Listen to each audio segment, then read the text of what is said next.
অনেকে চোখে তালে বলে ফেলেছে দুর্নীতির হলো ঘরে ঘরে চালু। বাংলাদেশে দুর্নীতি দমন কমিশন আছে না নাই? এরপরে দুর্নীতি কমেছে নাকি ডিজিটাল কাজে বেড়েই চলেছে? দিন যত গড়াচ্ছে দুর্নীতির পাল্লা তত ভারী হচ্ছে, কথা বলেন ঠিক কি না? আমরা চাই আমাদের প্রিয় মাতৃভূমি বাংলাদেশ দুর্নীতি মুক্ত আল্লাহ কবুল করুন, ছিল বলেন আমিন। আমরা চাই আমাদের বাংলাদেশ মাদক মুক্ত আল্লাহ কবুল করুন, ছিল বলেন আমিন। আমরা চাই আমাদের বাংলাদেশ যৌতুক মুক্ত আল্লাহ কবুল করুন, ছিল বলেন আমিন। আমরা চাই আমাদের বাংলাদেশ নাস্তিক মুক্ত আল্লাহ কবুল করুন, ছিল বলেন আমিন। সম্মানিত ভাইরা আমার, ভূমিকা লম্বা কথা নয়, সরাসরি মূল আলোচনায় প্রবেশ করতে চাই। তারপরে দুই একটি কথা না বললে নয়। আমরা যত জায়গায় কোরআনের কথা বলতে যাই বলে হুজুর সাবধানে আলোচনা করবেন, ভুলে যাবেন না এলাকা কার। ওদের কথার সাইজ শুনে মনে হয় এলাকা ওদের বাবার। আছে না নাই? আওয়াজ দিলে পুরুষের মতো দেবেন, আমি করব ওয়াজ, আপনারা দেবেন আওয়াজ, জবাব দেবেন ঠিক ঠিক, আলোচনা হবে কমপ্লিট। শ্রোতাদের স্পিরিটে বারে বক্তার হিট, আলোচনা হবে জায়গা মতো ফিট। কিছু আজ প্যান্ডেলে, কিছু আজ অ্যাঙ্গেলে, জ্ঞানী লোকের জন্য ইশারায় যথেষ্ট, কথা বলেন ঠিক কি না? অনেক জায়গায় ওয়াজ করতে গেলে বলে হুজুর ওয়াজ যা করবেন করবেন, খবরদার রাজনীতির কোন আলোচনা করবেন না। আপনারাই বলেন তো আমার বাড়ি কোন জেলা? গাইবান্ধা। গরিব এলাকায় বাড়ি দেখে আমার জেলার নামটা নিতে আপনাদের কষ্ট হচ্ছে, একটু জোরে বলেন না আমার বাড়ি কোথায়? গাইবান্ধা। আমি আসছি কোন জেলায়? রাজশাহীতে। বিশ্বাস করেন আমি গাইবান্ধা থেকে রাজশাহীর মাটিতে এসেছি শুধুমাত্র কোরআনের কথা বলার আশায়, এছাড়া আমার আর অন্য কোনো উদ্দেশ্য নাই, কথা বলেন ঠিক কি না? আর গাইবান্ধা থেকে রাজশাহীর তানোরে এসে রাজনীতি করে আমার কোনো লাভ আছে? আগামী নির্বাচনে এলাকার মহিলা মেম্বার পদেও দাঁড়ানোর কোনো চান্স আছে? তাহলে আমি কেন এখানে রাজনীতি করবো? যদি করাই লাগে নিজের জেলা গাইবান্ধাই করবো, কথা বলেন ঠিক কি না? এই জন্য আপনার টেনশন মুক্ত থাকবেন, আমি আপনাদের কথার সাথে একমত। আমি বাংলাদেশের রাজনীতিক কোন দলের বক্তা না, আমি রাজনীতিক কোনো বক্তব্য দেব না। I will not say any political word because I am not leader of any political party. কারণ এখানে সব দলের লোক আছে, আছে না নাই? এখানে বসে আছেন আওয়ামী লীগ, বিএনপি, জাতীয় জামাত ইসলাম, জাসদ, বাসদ, চরমনা, আরশি, দেনবেগি, ফুরপুরা, হাফেজুর ওলামা, জামাত, তাবলিগ, পাবলিক, ওলামা লীগ, কোন গণফোরাম, সুসমাজ, বিকল্প ধারা, এলটিবি, বিডিএম, নাগরিক শক্তি, পিপলস সোসাইটি, 4 দল, 14 দল, 8 দল, 19 দল, 20 দল, হিন্দুস্তান বেনে বাংলাদেশ কংগ্রেস যে পর্যন্তই থাক। আবার ভিপিনুরের আছে গণ অধিকার পরিষদ। তৈমুর চাচা খুলেছিল তৃণমূল বিএনপি, চাচার হাতে মূলে ধরায় দিচ্ছে, কথা কন ঠিক খেয়ে। এই চাচারও 2-4 জন ভক্ত এলাকায় থাকতে পারে, কথা কন ঠিক কি না? এত দলীয় লোক সেখানে, আমি কি বোকা দলীয় আলোচনা করব? এই দিক থেকে যদি একটা দলের লোক গুতা মারে, ওই দিক থেকে আর একটা দলের লোক থানায় টেলিফোন করে, আমি হুজুরের অবস্থা ভালো না খারাপ? অতএব আজকের মাহফিলে বাংলাদেশের রাজনীতি নিয়ে কোনো আলোচনা করা হবে? বলেন বাংলাদেশের রাজনীতি নিয়ে কোনো আলোচনা করা হবে না। তবে হ্যাঁ, আমি যদি কোন রাজনৈতিক বক্তব্য দেই, এই পৃথিবীর শ্রেষ্ঠ রাজনীতিবিদ, শ্রেষ্ঠ রাষ্ট্রনায়ক, শ্রেষ্ঠ রাষ্ট্রপতি, শ্রেষ্ঠ সেনাপতি, শ্রেষ্ঠ বৈজ্ঞানিক, শ্রেষ্ঠ দার্শনিক, শ্রেষ্ঠ বাবা, শ্রেষ্ঠ নানা, শ্রেষ্ঠ আদর্শ, শ্রেষ্ঠ মহামানব রহমাতুল আলামিনের মদিনার আদর্শের রাজনীতির কথা বলবো। আমি যদি কোন রাজনৈতিক বক্তব্য দেই, খলিফাতুল মুসলিমিন, আমিরুল মুমিনিন হযরত ওমর ফারুকের আদর্শের রাজনীতির কথা বলবো। যে ওমর ফারুক আল্লাহর জমিনে আল্লাহর আইনকে প্রতিষ্ঠিত করতে গিয়ে নিজের কলিজার টুকরা ছেলেকে পর্যন্ত ছাড় দেয় না, কথা বলে ঠিক কি না? সেই মদিনাওয়ালার আদর্শের রাজনীতির কথা শোনার পর আপনার যেন আবার চুলকানি আরম্ভ না হয়। কারণ কোরআন হাদিসের হক কথা সবার পেটে হজম হয়। আপনারাই বলেন তো, সুদ করে সামনে যদি সুদের বিষয়ে আলোচনা করা হয়, ও কি রাজশাহীর ভালো কোনো হোটেল থেকে মিষ্টি নিয়ে এসে বলবে হুজুর হ্যাঁ করেন একটু মিষ্টি খান, নাকি বলবে এই হুজুর এসে সুদের ওয়াজ কইরা আমার সুদের ব্যবসায় লাল বাতি জ্বালাইছে, কথা বলে ঠিক কি না? যারা ঘুষ খায়, দুর্নীতি করে, হারাম খায়, বুড়ি বানাচ্ছে, 26 মাসের গর্ভবতী, ওদের সামনে ঘুষের আলোচনা করলে খুশি না বাজা? যারা বেনামাজি নামাজ পড়ে আসার খাইয়া পইরা আল্লাহ সিজদা দেয় না, ওদের সামনে নামাজ রস করলে খুশি না বাজা? যে সমস্ত মা বোনেরা বোরকা পরে না, পর্দা করে না, বুকে ওড়না পর্যন্ত নেয় না, জিন্সের প্যান্ট গেঞ্জি পরে রাস্তাতে হাইটে যায়, পিছন দিকটা তাকালে মনে হয় দুটো সুপারি গাছ দাঁড়িয়ে আছে, এরকম বেহায়া বেপর্দা নারীর সামনে পর্দার আলোচনা করলে খুশি না বাজা? এক কথায় ওয়াজ যদি কারো বিপক্ষে চলে যায়, কিয়ামত পর্যন্ত সে পর্দার উপরে খুশি হবে না, কথা বলে ঠিক কি না? এজন্য পরিষ্কার ভাবে একটি কথা বলে দিতে চাই, আজকের আলোচনার সভাপতি স্যারের মতো হবে না, প্রধান অতিথির মতো হবে না, মাহফিল কমিটির মতো হবে না, বক্তার মতো হবে না, শ্রোতাদের মতো হবে না। আল্লাহর কোরআন যা বলবে গোলাম রব্বানি তাই বলবে, এতে কে খুশি কে বেজার ওইটা দেখার টাইম নাই। কথা বলেন ঠিক কি না? যুগে যুগে নবী রাসূলেরা দাওয়াতি কাজ করেছেন, তাদের দাওয়াতি কাজেও কাফের বেঈমানরা বাধার পাঁচিল তৈরি করে দিয়েছিলেন। এরপরে আল্লাহর পয়গম্বরেরা শত বাধার পাঁচিলকে ভেঙে আল্লাহর জমিনে আল্লাহর পথে মানুষকে দাওয়াত দিয়েছেন। কথা বলেন ঠিক কি না? আপনারা আমার প্রিয় নবী কালিমার দাওয়াতি দিকে কোরআনের প্রচার করতে গিয়ে মার খেয়েছেন ও রক্ত ঝরিয়েছেন, দান্দার মোবারক শহীদ হয়ে গেছেন, লোহার টুপি মাথার ভিতর ঢুকে গেছেন, সাহাবায়ে ইকরাম দ্বীনকে প্রতিষ্ঠিত করতে গিয়ে মার খেয়েছেন ও রক্ত ঝরিয়েছেন, জীবন দিয়েছেন। ও বাংলার মুসলমান, 1971 সালে এদেশের মাটির জন্য, এদেশের স্বাধীনতার জন্য আপনার আমার পূর্বপুরুষেরা যদি রক্ত দিতে পারেন, জীবন দিতে পারেন, প্রয়োজন যদি হয় আল্লাহর জমিনে আল্লাহর দ্বীনকে প্রতিষ্ঠিত করতে গিয়ে কোরআনের সমাজ কায়েম করতে গিয়ে নবীদের মতো সাহাবায়ে ইকরামদের মতো বুকের তাজা রক্ত দিতে হয়। কারা কারা দিতে রাজি? দুই হাত তুলে আল্লাহকে দেখান। লিল্লাহি তাকবীর, লিল্লাহি তাকবীর। আর সোজা করে টান টান করে তোলেন। ওই যে মাঝে মাঝে হাত বেঁকে করে তুলেছেন, দুই হাত সোজা করার শক্তি নাই। আপনি পুরুষ মানুষ, 2 টিম ভিটামিন ক্যালসিয়াম মাঝে মাঝে কিনে খাবেন, একেবারে দুর্বল হলে চলতে পারবেন। আর সোজা করেন, সোজা করেন। আমার আল্লাহ রাব্বুল আলামিন বলেন, ইন্নাল্লাহা আশতারা মিনাল মুমিনিনা আনফুসাহুম ওয়া আমওয়ালাহুম বিআন্না লাহুমুল জান্নাহ। সূরা তাওবার 111 নম্বর আয়াতে আল্লাহ পাক জানায় দিলেন, নিশ্চয়ই মুমিন বান্দাদের জান মাল আমি আল্লাহ ক্রয় করে নিয়েছি, বিনিময়ে দেব জান্নাত। বলুন সুবহানাল্লাহ। তাহলে বলেন তো বাজান, আপনার আমার জীবনের মালিক কে? এই রাজশাহীর যুবকেরা ভালো করে বলো তো, এই জীবনের মালিক কে? প্রেম করবার প্রেমিককে পার্কে নিয়ে যায়, ডায়লগ দিবা, এই জীবন তোমার, তুমি শুধু আমার। ওরে হাইব্রিড যুবক, এই জীবনের মালিক কে? আপনার আমার সম্পদের মালিক কে?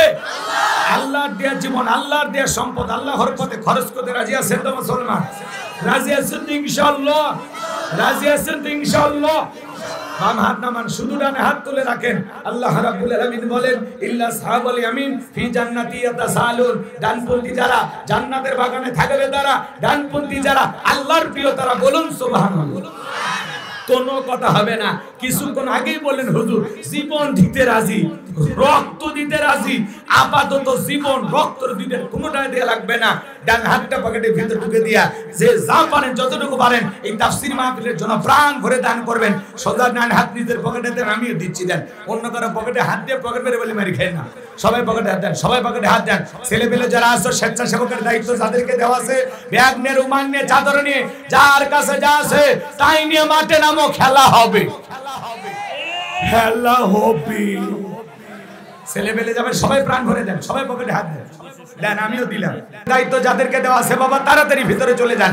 আপনার 10, 20, 50, 200, 100, 500, 2000, 5000, 10,000, 1 লাখ, 2 লাখ যে যা পারেন আল্লাহর হস্তে পকেটে হাত দিয়ে টাকা বের করে দেন। খবরদার কাছে আবার বিড়ি ম্যাচ দিন না। 2014 সালে ওয়াজ করতে গেছিলাম রংপুর তারাগঞ্জ, ওই জায়গায় কালেকশন চলতেছিল। একজন ব্যাগের ভিতর দিয়েছিল 2 প্যাকেট বিড়ি, দিয়ে লেগে দিয়েছে 1 প্যাকেট মাহফিল কমিটির আর 1 প্যাকেট বক্তা। কত বড় দুষ্ট চিন্তা করেন, এরকম দুষ্টমি করা যাবে না। সবাই পকেটে হাত দিয়ে আল্লাহর রাস্তায় টাকা দেন। মহিলা প্যান্ডেলে আমার মা বোনদের বসেছেন, মা আপনারা প্রাণ ভরে দান করবেন। আমি জানি রাজশাহীর মা বোনদের রান্না যেমন ভালো, মনটা তার সাথে বেশি ভালো। আল্লাহ মা বোনদেরকে বেশি করে দান করা তৌফিক দান করুন। জোরে বলুন আমিন। মা বোনদের বসেছেন, মা আপনাদের মাঝেও চলে গেছে চাদর, বোরকার পকেট থেকে করে দেন হালকা করে একটু আদর। মা বোনদেরকে বেশি করে দান করা তৌফিক দান করুন। জোরে বলুন আমিন। আমার হাতে 2, 4, 5, 10,000, 1 লাখ, 2 লাখ যারা দেবেন তাড়াতাড়ি দেন, তাড়াতাড়ি। মাশাআল্লাহ, ভালোই দিচ্ছে। আর 20,000 যে কই রাখছে থাক, আলহামদুলিল্লাহ। অনেক জায়গায় কিন্তু এত বড় দানবীর মানুষ পাওয়া যায় না, আলহামদুলিল্লাহ। আমার ভাই যে দিছে, শ্রদ্ধাভাজন বড় ভাই, প্রতিদিন মাহফিল, সব জায়গায় 30,000। খুশি না? আলহামদুলিল্লাহ। 50 হলে আরো ভালো হতো নাকি? না না থাক, চাপ দেওয়া যাবে না। ওনার প্রত্যেক দিনই মাহফিল, তাই না? আরে মুন্ডমালা নাকি? মুন্ডমালা পৌরসভার উনি সম্মানিত অভিভাবক, তাই না? নগর পিতা আল্লাহর গোলাম জনাব মোহাম্মদ সাইদুর রহমান মাননীয় মেয়র মহোদয় নগদে 30,000 টাকা জোরে বলেন মারহাবা। আর বড় কোনো অনুদান যদি আসে আপনাদের নুরানি মাদ্রাসাও নিতে দেওয়ার চেষ্টা করবে, ইনশাআল্লাহ দেবে, ইনশাআল্লাহ। নগদ অর্থ যা দেশে খুশি না আপনারা? যা দেশে আলহামদুলিল্লাহ। যদি ওনার আরেকটু দেওয়ার সামর্থ্য থাকে আমরা জোর করবো না, যদি দেয় আলহামদুলিল্লাহ, আমরা আরো নিতে খুশি। কথা কেন, আমরা নিতে রাজি আছি তো? জি। আজকের মাহফিলের প্রধান অতিথি জননেতা জনাব মোহাম্মদ সাইদুর রহমান, মাননীয় মেয়র মহোদয়, নগদে 30,000 টাকা জোরে কোন মারহাবা, লিল্লাহি তাকবীর। রাখেন রাখেন। আল্লাহ তাআলা তোমার এই গোলামের দান তুমি কবুল করো, বড় ধরনের শামিল করো, এদের ছেলেকে লক্ষ লক্ষ টাকার মালিক বানায় দাও, দুনিয়া আখিরাত ইজ্জত সম্মান বাড়ায় দাও। জোরে বলেন আমিন, আরো জোরে বলেন আমিন। মৃত্যু পর্যন্ত জনগণের পাশে থেকে আল্লাহ খেদমত করার তৌফিক দান করেন। জোরে বলেন আমিন। আসেন আসেন দরদিরা আমার, দিয়া দন বলতে মন কেড়ে নিতে কতক্ষণ, নদীর একুলো ভাঙে ওকুলো করে, এই তো নদীর খেলা। সকালবেলা টাকাওয়ালা তুই, ফকির সন্ধ্যাবেলা, দান করিলে মাল কমে না, নেগির পাল্লা হয় ভারী, গুনাহ কাদা মাফ করে দিয়া আল্লাহ জান্নাতে বানায় দিও ঘর বাড়ি। লা ইলাহা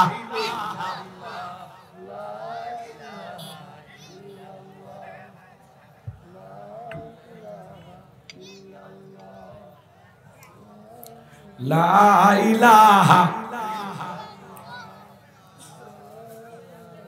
ছেলে পেলে ব্যাগ নিয়ে রোমান নিয়ে গেছে, সবাই একটু মুক্ত হস্তে প্রাণ ভরে দান করবেন। আপনাদের দানের বিনিময়ে এই মাহফিলটা চালু থাকবে, এই মাদ্রাসাটা চলবে। সবাই একটু মেহেরবানি করে 10 লাঠি আগের বোঝা আল্লাহর রাস্তায় সবাই একটু প্রাণ ভরে দেন, একটু মহাব্বত করে দেন, ভালোবেসে দেন।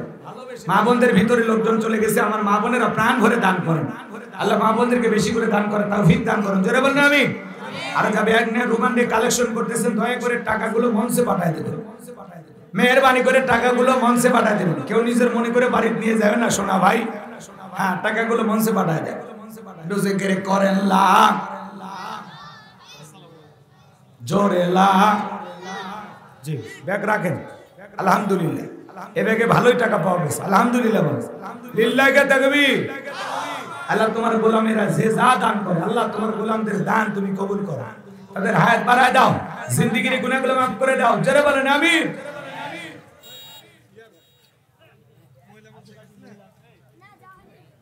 সবাই দেন, এই যে এগুলো নিয়ে যায়। আল্লাহ তোমার এই গোলামদের দান তুমি কবুল করো।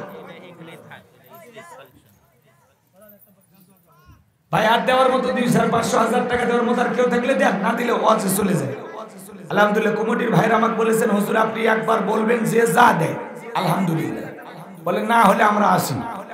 কর্তৃপক্ষের ভাইরা খুবই ভালো, তাদের একটা সুন্দর কমিটি আছে, বদরি কাফেলা, তাই না?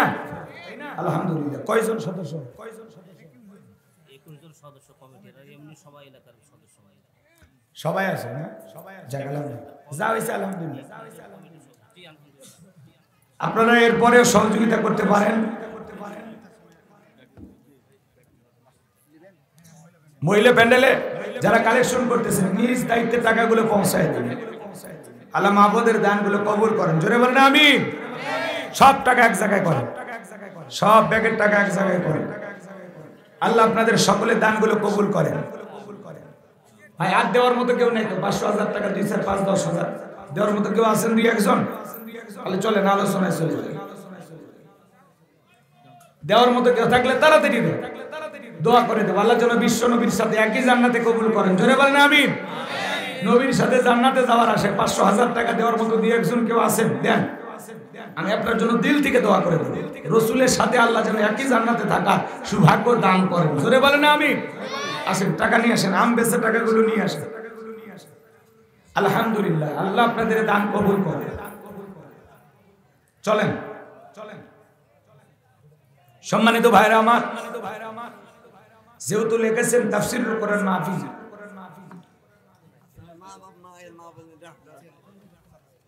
মা বাপ মারা গেছে 2 জনই। আরে আচ্ছা ঠিক আছে, যাও না। ওনার মা বাবা মারা গেছে, তাদের জন্য 150 টাকা দিয়েছেন, আল্লাহ কবুল করেন। হায়াত বাড়ায় দেন। তার মা বাবা মারা গেছে, তাদের কবর আল্লাহ জান্নাতের টুকরা বানায় দেন। জোরে বলেন আমিন। দেখেন, একটা শ্রমিক মানুষ মাঠে কাজ করে, ঘাটে কাজ করে, তারপরেও এই মাহফিলে দিয়ে গেল, দিলটা ভরে গেছে। মাশাআল্লাহ। বাবাজি কি নাম? বাবা আফসার আলী কথার মধ্যে নেই, জোরাত আলী যাইনি একেবারে খালি, নগদ 500 টাকা জোরে বলেন মারহাবা। আল্লাহ তোমার এই গোলামের হায়াত তুমি বাড়ায় দাও, জিন্দেগির গুনাহগুলো মাফ করে দাও, জোরে বলেন আমিন। চলেন আলোচনায় যাই, আর 2-1 দিলে দেন, আমাদের এখানে পৌঁছায় দেবে। কর্তৃপক্ষের ভাইয়েরা রেডি হয়েছে, আপনারা ওনাদের হাতে আপনাদের দান মূল্যবান অর্থ পৌঁছায় দেবে। মা বোনদের ভিতরে যারা কালেকশন করতেছেন দয়া করে টাকাগুলো পৌঁছায় দেবে। পুরুষের তুলনায় নাকি মা বোনেরা অনেক আসছে, ঠিক আছে, ধৈর্য নিয়ে মা বোনেরা বসেন, আলোচনা হবে ইনশাআল্লাহ।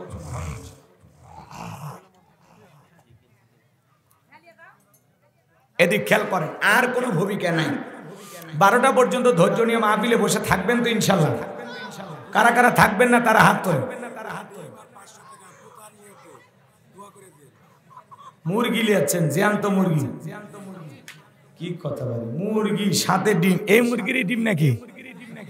হ্যাঁ, যে ডিম পাওয়া গেছে মাশাআল্লাহ, সাথে একটা জেতা মুরগি, হ্যাঁ, সাথে আবার 500 টাকাও দিছে, যাতে মশলা টসলা যা লাগে কিনে একটু ভালো মতো খাওয়া যায় নাকি? কর শুনে কি জিপাই পানি আসলো নাকি?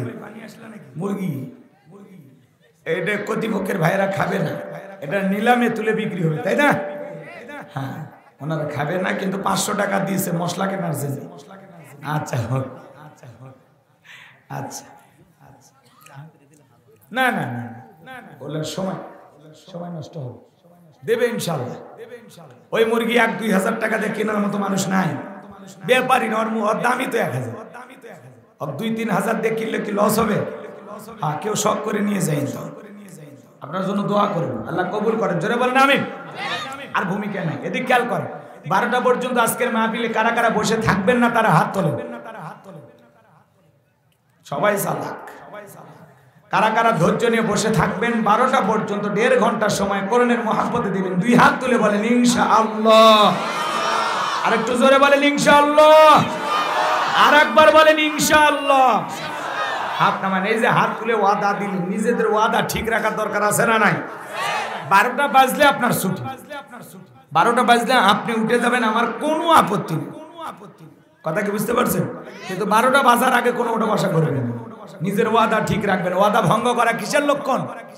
মুনাফিকের লক্ষণ। এই যে আপনারা বোঝেন, জ্ঞানী মানুষ, আপনারা ওয়াদা দিয়েছেন, আপনার এই জবানের ওয়াদা প্রতিশ্রুতি আপনাকে রাখতে হবে, কথা বলেন ঠিক কিনা? আর যেহেতু তাফসীর শোনার নিয়তে বসেছেন, আলোচনা তাফসীর ভিত্তিক হবে ইনশাআল্লাহ। যুবকেরা তোমরা নিরাশ হবে না, তোমাদের জন্য স্পেশাল কিছু বরাদ্দ আছে ইনশাআল্লাহ। দেশের অবস্থা করুন, বক্তার দরকার তরুণ, মুরব্বী হলে সুবহানাল্লাহর বাইরে যাবে না, যুবক হলে তাও 2-1 রিস্ক নেবে, কথা বলেন ঠিক না? এজন্য কেউ ওটা বসা করবে না। 70 বছরের মুরব্বী চাচা যদি লঙ্গি মাকার সম্ভাবনা হয় যে আটকানি কঠিন, তাহলে চাচা উঠে যায়, চাচার ছুটি। কিন্তু কোন যুবক অবিবাহিত এ যদি পেশাব করার নামে উঠে যাওয়ার ছবি তুলে রাখবেন, মেয়েকে বুড়ি বানায় রাখবেন, তাও এরকম অসুস্থ যুবকের সাথে বিয়ে দেবেন না, কারণ ওর সাথে বিয়ে দেওয়া হিজড়ের সাথে বিয়ে দেওয়া একই কথা, কথা কোন ঠিক কিনা? 1.5 ঘন্টা পেশাব আটকাইতে পারেন না, পুরুষ পেশাব লাগবে রাজশাহী, পেশাব করবে যার রাজবাড়ি, ওটা হলো পুরুষ, কথা কয় না? তাহলে থাকবেন তো ইনশাআল্লাহ। আমি কথা বলবো পবিত্র কোরআনুল কারীমের 31 নম্বর সূরা, সূরাটির নাম হলো লোকমান। জোরে বলেন কি নাম? লোকমান। আরো জোরে, জোরে হলো না, উঠেই যাবে, কথা কি বুঝতে পারছেন? এই যে আপনাদের উত্তর পাড়ার লোকমান না, এটা আল্লাহর এক পছন্দের গোলাম, লোকমানে হাকিম, একজন জ্ঞানী ব্যক্তি, সুবহানাল্লাহ। আমরা যে কোনো মাহফিলে বসবো, একটা বিষয় ভিত্তিক আলোচনা শুনবো, সেখান থেকে কিছু মেসেজ বাড়িতে নিয়ে যাবো, নাকি বলেন? আপনি আদর্শ বাবা হতে চান? কথা কয়, আমার কথার জবাব দিবেন। আপনি কি আদর্শ বাবা হতে চান? আপনার সন্তানকে আদর্শ মানুষ হিসেবে গড়ে তুলতে চান? আপনি যদি আদর্শ বাবা হতে চান, আপনার সন্তানকে আদর্শ মানুষ হিসেবে গড়ে তুলতে চান, ছাগলের পেট থেকে জন্ম নিলে ওইটা ছাগলের বাচ্চা, গরুর পেট থেকে জন্ম নিলে ওইটা গরুর বাচ্চা, মানুষের পেট থেকে জন্ম নিলেই ওইটা মানুষের বাচ্চা হয় না, ওকে মানুষের মতো মানুষ করতে হয়। মাদ্রাসায়, স্কুলে যায় মা বাবা কি বলে যে স্যার বা হুজুর আমার এই সন্তানটাকে দিলাম, একে মানুষ বানানোর দায়িত্ব আপনার। তার মানে ও এখনো মানুষ হয়নি, ওকে কি বানাইতে হবে?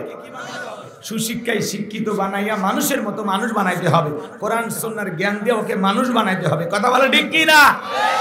তাহলে আপনি আদর্শ বাবা হবেন কিভাবে, আপনার সন্তানকে আদর্শ মানুষ হিসেবে কিভাবে গড়ে তুলবেন?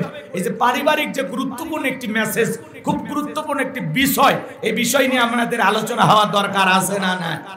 জোরে বলেন বাজান, দরকার আছে না নাই? লোকমানে হাকিম যেমন পিতা হিসেবে তার সন্তানদেরকে যে উপদেশগুলোকে দিয়েছিলেন, এই উপদেশগুলো আসমানের মালিক আল্লাহর এত পছন্দ হয়েছে যে লোকমানে হাকিমের কথাগুলো পছন্দ করে আল্লাহ তার নামে কোরআনুল কারীমের ভিতরে একটি সূরা নাজিল করেছেন। বলেন আল্লাহু আকবার। না ঠিক আছে, বুঝতে পারছি আপনি তারা জি যান, দেখে শুনে যান, ড্রাইভারকে ভালোভাবে গাড়ি চালাতে বলবেন, নিরাপদে যাবেন, মাঝে মাঝে ব্রেক দিয়ে ড্রাইভারকে চা খাওয়াবেন। হ্যাঁ হাসতেছে, কত কষ্ট যে সফর করা ওটা আমরা বুঝি, ঠিক আছে? খাওয়া নাই, ঘুম নাই, গাড়ির ভিতরে ঘর, গাড়ির ভিতরে বাড়ি। এই যে শেষের দিকে এসে প্রোগ্রামের এত চাপ, দিনে রাতে, প্রত্যেক দিন কমপক্ষে 200 কমিটিকে ফেরত দেই ফোনে যে ভাই হবে না হবে না। আবার কমিটি হেভি সেনা কয় হুজুর একটু ম্যানেজ করেন, এদিক সেদিক করেন। যারা এই কথা বলে ওর কথা বলতে দেরি, কেটে দিতে দেরি নেই। কিসের ম্যানেজ করবে? মানুষকে ওয়াদা দিছি না। হ্যাঁ তুমি কোন দেশের বাপের বেটা যে তোমার জন্য আমার ডেট ম্যানেজ করা লাগে? যারে ওয়াদা দিয়েছি তার ওয়াদাটা আগে রাখবো। কথা কোন ঠিক কি না? তারপরে তুমি কয় বছর পরে সিরিয়াল পাবে, এটা পরে দেখা যাবে। কথা কি বুঝতে পারছেন? মানুষের জবানের দাম থাকতে হবে। আমার কথাই কাজে যদি মিল না থাকে, আমার কথা শুনে মানুষ আমল করবে না। আর আমার কথায় কাজে ব্যবহারে যদি মিল থাকে, আমার কথা শুনে অন্তত 2-1 জন মানুষ হলে পরিবর্তন করে দেবেন কে? আরো জোরে বলেন কে? এদেশের অনেক মানুষ আছে বাপ রে বাপ, সব জায়গায় লগ ইন করতে চায়। কথা কি বোঝেন না? অফিস আদালত যেখানে যায়, ডাক্তারের সিরিয়াল, সব জায়গাতে। হুজুরদের সিরিয়ালের ক্ষেত্রে ভাই ও আদাবদ্ধ, ভাই আমার খালি না, কয় হুজুর দেখেন হুজুর একটু এদিক সেদিক করেন, কোনো একটা কাজে দেন হুজুর। কি সাহস আছে না নাই? এরকম বলা আমাদের উচিত না। এমনি বললাম, আপনাকে রাগ করছেন, মন খারাপ করছেন? আচ্ছা চলেন আমরা আলোচনায় চলে যাই। সূরার নাম কি? একটু জোরে বলেন। আমি একটু ওয়াজ করে শান্তি পাই, তখন শ্রোতারা আমার কথার সাথে বেশি বেশি আওয়াজ দিয়ে যাবে। আপনারা একটু সাপোর্ট দেবেন, আমার গতি বাড়বে। আপনাদের ধাক্কা দিয়ে আমাদেরকে গন্তব্যস্থানে নিয়ে যাওয়া লাগবে। পারবেন তো ইনশাআল্লাহ? বিশেষ করে যুবক যারা আছো, ময়না, তোদের জন্য দোয়া করব, সুন্দর একটা অপরূপ বউ পাইবি, দোয়া করবো ময়না, তোমরা একটু জবাব দাও। রেডি? রেডি তো? সূরার নাম আরে একটু জোরে। মোট আয়াত আছে 34টি। আয়াত আছে কয়টি বলেন? 34টি। রুকু আছে 4টি। রুকু কয়টি?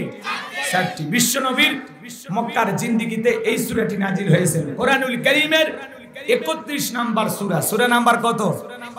হ্যাঁ 21 পারার মধ্যে এই সূরাটি আছে। আল্লাহ কবুল করেন, জোরে বলেন আমিন। জবান ছেড়ে সবাই আমার সাথে মুহাব্বতে পড়ুন। আউযু বিল্লাহি মিনাশ শাইতানির রাজীম। বিসমিল্লাহির রাহমানির রহিম। বিতাড়িত মুর্দার শয়তানের কাছ থেকে আল্লাহ পাকের কাছে আশ্রয় প্রার্থনা চাচ্ছি। পরম করুণাময় দয়ালু আল্লাহ তাআলার নামে শুরু করছি। সূরার নাম কি? লোকমান। লোকমানে হাকিম কোন নবী ছিলেন না, রাসূল ছিলেন না, ছিলেন একজন জ্ঞানী ব্যক্তি। চেহারাটা দেখতে খুব একটা ভালো ছিল না, চেহারাটা দেখতে ছিল কালো। মানুষটা লম্বা ছিলেন না, খাটো ছিলেন। ঠোঁটগুলো ছিল মোটা, যদিও চেহারা কালো, অন্তর ছিল ভালো।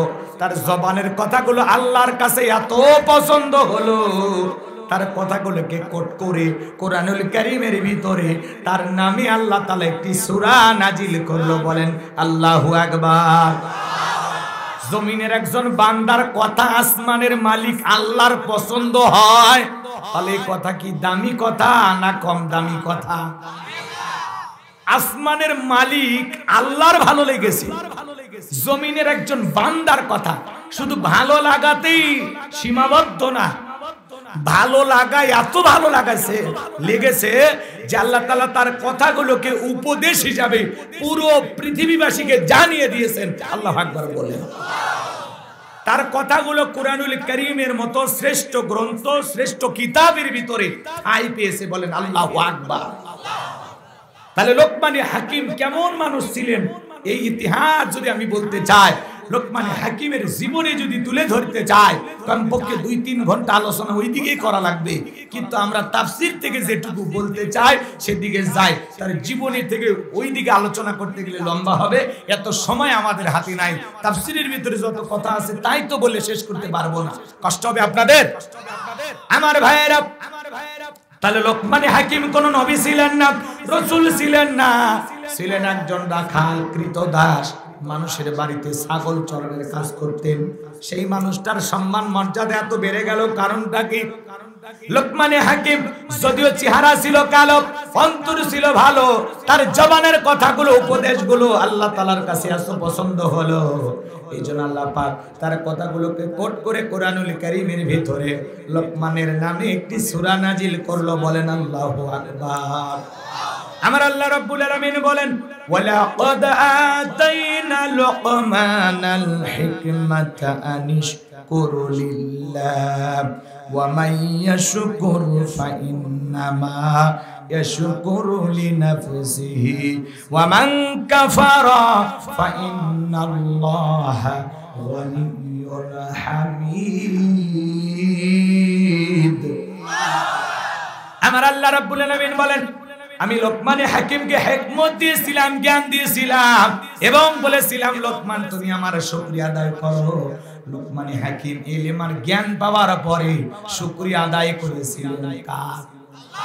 এতে লোকমানে হাকিমের সম্মান মর্যাদা কমেছে না বেড়েছে? আল্লাহ তাআলা বলেন, আমি লোকমানে হাকিমকে হিকমত দিয়েছিলাম, জ্ঞান দিয়েছিলাম এবং বলেছিলাম, লোকমান তুমি আমার শুকরিয়া আদায় করো। যে শুকরিয়া আদায় করে সে তার নিজের জন্যই শুকরিয়া আদায় করে, এতে তার নিজের লাভ। আর যারা শুকরিয়া আদায় করে না তাদের জেনে রাখা উচিত, আমি আল্লাহ অমুকফেক্ষী, আমি আল্লাহ নিজেই প্রশংসিত। বলুন আল্লাহু আকবার। ভালো করে বোঝার চেষ্টা করবেন। তাম পৃথিবীর মানুষগুলো যদি এক জায়গায় হয়ে আল্লাহকে আল্লাহ বলে ডাক দেয়, আমার আল্লাহর সম্মান মর্যাদা বাড়ে না। তাম পৃথিবীর মানুষগুলো যদি এক জায়গায় হয়ে আল্লাহকে আল্লাহ বলে না ডাক দেয়, আমার আল্লাহর সম্মান মর্যাদা কমে না। আপনি ডাকলেও আমার আল্লাহ আল্লাহ, না ডাকলেও আমার আল্লাহ আল্লাহ। 5 বছর পরে ভোট দিয়ে নির্বাচন করে কি আল্লাহ হয়?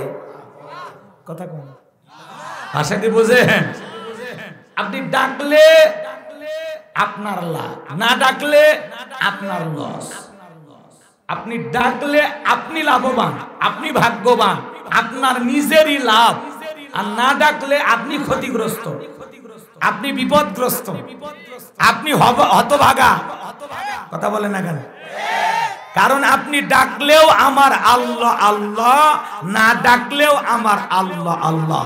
তাম পৃথিবীর মানুষ এক জায়গায় হয়ে আল্লাহকে ডাকলেও আল্লাহর সম্মান মর্যাদা বাড়ে না। আবার যদি মানুষ স্লোগান দেয় আল্লাহকে আল্লাহ বলে ডাক দেব না, এতে আল্লাহর মর্যাদা সম্মান কমে না। কারণ আল্লাহ তাআলা আয়াতের শেষে পরিষ্কারভাবে বলেছেন, ওয়ামান কাফারা ফাইন্নাল্লাহা গনিয়্যুন হামিদ। তাদের জেনে রাখা উচিত আমি আল্লাহ নিজেই প্রশংসিত। সুবহানাল্লাহ বললেন।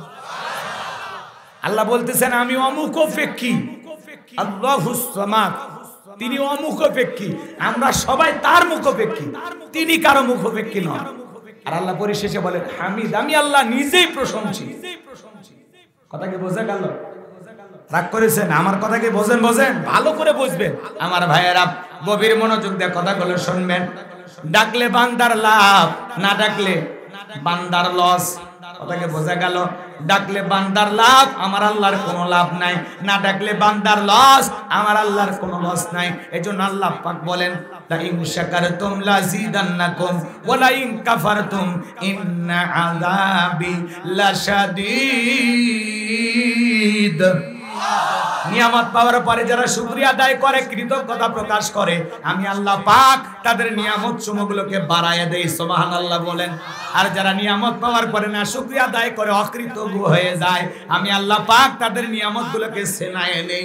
তাদের জন্য রয়েছে কঠোর আযাব এবং শাস্তির ব্যবস্থা। জোরে কন নাউযুবিল্লাহ।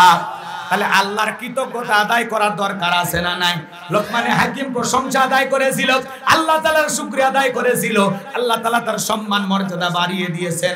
আজও আপনি যদি আল্লাহ তাআলার কৃতজ্ঞতা আদায়কারী বান্দা হতে পারেন, আল্লাহর প্রশংসা আদায়কারী বান্দা হতে পারেন, আপনার সম্মান মর্যাদাও বাড়িয়ে দিবেন তিনি কে? কেন আল্লাহর শুকরিয়া আদায় করবেন না? আল্লাহ তাআলা এই দেহের ভিতরে কোটি কোটি টাকার নিয়ামত দান করেছেন। কথা বলেন ঠিক কি না? বাজান গো আমার ভালো করে বোঝেন, আল্লাহ তাআলার নিয়ামতের প্রশংসা কেন আদায় করবেন না? কত মানুষ রেল স্টেশনে পড়ে পড়ে ঘুমায়, মাথার তলে ইট দিয়ে ঘুমায়, তার চাইতে কি আল্লাহ আপনাকে ভালো রাখে না? কথা বলেন। আপনার ঘুমানোর খাট আছে, ছোট্ট একটা ঘর আছে, মাথার তলে দেয়া বালিশ আছে। এই দুনিয়াতে এমনও মানুষ আছে কাগজের তৈরি করা ঘর, যাদেরকে বলা হয় যাযাবর। খাট নাই, তোষক নাই, পালঙ্ক নাই, ঘুমানোর জন্য ফ্যানের ব্যবস্থা করা নাই। তার চাইতে কি আল্লাহ আপনাকে ভালো রাখে না? কেন আল্লাহর শুকরিয়া আদায় করবেন না? আল্লাহ তাআলা পা থেকে মাথা পর্যন্ত কোটি কোটি টাকার নিয়ামত দিয়েছে। পারস্যের কবি শেখ সাদী রহমাতুল্লাহ আলাইহি পায়ের ভিতরে স্যান্ডেল নাই, জুতা নাই, মনটা বড় খারাপ। ডেকে বলে, আল্লাহ আমি পারস্যের এত বড় কবি, আর আমার পায়ে এক জোড়া জুতা নাই, মনটা খারাপ করে পথ চলতেছে। সামনে গিয়ে তাকায়া দেখে আল্লাহর একজন বান্দা জমিনের উপরে বৈশা আছে, যার দুইটা পা নাই। শেখ সাদী রহমাতুল্লাহ আলাইহি চোখের পানি ছেড়ে দিয়ে কাঁদে, সিজদায় লুটিয়ে পড়ে শুকরিয়া আদায় করে বলে, আল্লাহ আমার পায়ে জুতা না, আমি মন খারাপ করেছি। এই দুনিয়ার জমিনে তোমার এমনও বান্দা আছে যার দুইটা পা নাই, জুতা পায়ে দেবে কোথায়? আল্লাহ গো, তার চাইতে আমারে তুমি ভালো রেখেছো। এজন্য বাজান গো আমার, কেন আল্লাহ তাআলার শুকরিয়া আদায় করবেন না? আমি কুড়িগ্রাম জেলায় একবার ওয়াজ করতে গেছিলাম। আমার পূর্বে একজন হাফেজ সাহেব, অন্ত হাফেজ সাহেব আলোচনা করেছিল, একসাথে খাওয়া দাওয়া করছিলাম। বাজান গো আমার, হঠাৎ করে বিদ্যুৎটা চলে গেল। আমি তখন ডেকে বললাম, ভাই তাড়াতাড়ি আলোর ব্যবস্থা করেন। ওই লোকটা আমার হাত ধরে ডেকে বলে, ভাই কয়েকটা সেকেন্ডের জন্য বিদ্যুৎ চলে গেছে, আপনি অস্থির হয়ে গেছেন। আজ 52 বছর ধরে আমার চোখে কোনো বিদ্যুৎ নাই, আলো নাই। জন্মের পর থেকে এই দুনিয়ার আকাশটা কেমন, বাতাসটা কেমন, জমিনটা কেমন আমি জানি না। যে মা আমাকে জন্ম দিয়েছে, মাটা দেখতে কেমন আমি জানি না। আমার যে বাবা আমাকে জন্ম দিয়েছে, বাবা দেখতে কেমন আমি জানি না। ও হুজুর, আমি বিয়ে করেছি, আমার বউটা ফর্সা না কালো আমি জানি না। হুজুর, আল্লাহ তাআলা আমাকে কয়েকটা সন্তান দিয়েছে, ছেলেটা দেখতে কেমন আমি জানি না, মেয়েগুলো দেখতে কেমন আমি জানি না। তারপরে আসমানের মালিক আল্লাহর উপরে আমার মনটা খারাপ নাই, আমি আল্লাহর উপরে খুশি। হুজুর গো, আল্লাহ তাআলা দুনিয়াতে চোখের আলো দেন, আমি মন খারাপ করি নাই। কঠিন কিয়ামতের ময়দানে যেদিন আল্লাহ তাআলা আমার চোখের আলো ফেরা দেবেন, ওই দিন চোখের আলো পেয়ে যেন সর্বপ্রথম ওই চোখ দিয়ে আমি আমার আল্লাহকে দেখতে পাই। একটা অন্ধ ব্যক্তির সান্ত্বনা কোথায় চিন্তা করেন। চোখের আল্লাহ দুনিয়াতে আল্লাহ দেয় না, আল্লাহর উপরে কোনো অভিযোগ নাই। বলে আল্লাহ তাআলা যেদিন চোখের আলো ফেরাইয়া দেবে, ওই দিন যেন ওই চোখ দিয়া সর্বপ্রথম আমি আমার মালিককে দেখতে পাই। কথা বলে ঠিক কিনা? এই দুনিয়াতে কত মানুষ অন্ধ আছে, আল্লাহ আপনাকে ইচ্ছা করলে অন্ধ বানাইতে পারতো না। কত মানুষ প্রতিবন্ধী আছে, দুইটা পা নাই, দুইটা হাত নাই। আল্লাহ দেহের ভিতরে সুস্থতার নিয়ামত দিয়ে আপনাকে আমাকে মাহফিল পর্যন্ত হেঁটে আসার সুযোগ দিয়েছেন। কত মানুষ হাসপাতালের বেডে শুয়ে কাতরাচ্ছে, এই মুহূর্তে কত মানুষ দুনিয়ার থেকে বিদায় নিয়ে চলে গেল। কেন আল্লাহ তাআলার শুকরিয়া আদায় করবেন না? আপনি সুস্থ আছেন, এটা হলো আপনার জীবনের সব চাইতে আল্লাহর দেয়া স্পেশাল নিয়ামত। এই যে সুস্থ আছেন, টের পাচ্ছে না। যখন অসুস্থ হয় তখন আল্লাহ আল্লাহ আল্লাহ বাঁচাও, আল্লাহ আমার গেল, আল্লাহ তোমার কিছু, তখন জ্ঞান গায়, খালি জ্ঞান গায়। আর যখন সুস্থ হয় মনে হয় জীবনে আর অসুখই হয়, কি মশান্নে ঘোরাফেরা করে। কথা কোন ঠিক না? সুস্থতা আল্লাহ তাআলার সবচাইতে বড় নিয়ামত। কথা কয় না কে? ওই যে একটা আলোচনা আপনারা শোনেন নাই, আল্লাহর পয়গম্বর মুসা আলাইহিস সালাম আল্লাহকে ডেকে বলেন, আল্লাহ আপনি যদি মুসা হন আর আমি যদি আল্লাহ হই, আপনি আমার কাছে কি চাইবেন? আল্লাহ ডেকে বলে মুসা এটা কখনো সম্ভব নয়, কই ধরেন এমনি আল্লাহ তাআলা বলতেছে হ্যাঁ এটা হওয়া তো সম্ভব না, ঠিক আছে যেহেতু তুমি জানতে চাও তাহলে আমি তোমাকে বলি তুমি যদি আল্লাহ হও আর আমি যদি মুসা হই আমি তোমার কাছে চাইবো সুস্থতার নিয়ামত। সুবহানাল্লাহ কালকে বললে হবে। এজন্য অসুস্থ হলে টের পাওয়া যায় এই সুস্থতা আল্লাহর কত বড় একটা নিয়ামত, কথা বলে ঠিক কিনা? আরে ভাই কেন আল্লাহর প্রশংসা আদায় করবেন না? আপনি হেঁটে হেঁটে মাহফিলে আসছেন, কত মানুষ 6 মাস 1 বছর হাসপাতালে বেডে শুয়ে শুয়ে কাতরাচ্ছে, কত মানুষ এই সময় আড্ডা করতেছে, চা স্টলে ঝড় তুলতেছে। আপনি যে কোরআনের মাহফিলে আল্লাহ যে আপনাকে এই জান্নাতের বাগানে হেঁটে হেঁটে সুস্থ শরীরে আসার বসার সুযোগ দিয়েছেন, দুনিয়ার সব ঝুট ঝামেলা এই মুহূর্তে আল্লাহ কি আপনাকে সিনেমা হলে রাখতে পারতো না, যাত্রার প্যান্ডেলে রাখতে পারতো না, সিনেমা হলে না নিয়েও অন্তত বাড়িতে টেলিভিশনের সামনে রাখতে পারতো, চায়ের আড্ডাখানা রাখতে পারতো, কিন্তু আল্লাহ যাচাই বাছাই করে যে এই কোরআনের মাহফিলে এসেছে এই জন্য আমরা খুশি না বেজা? চিৎকার মেরে বলুন আলহামদুলিল্লাহ।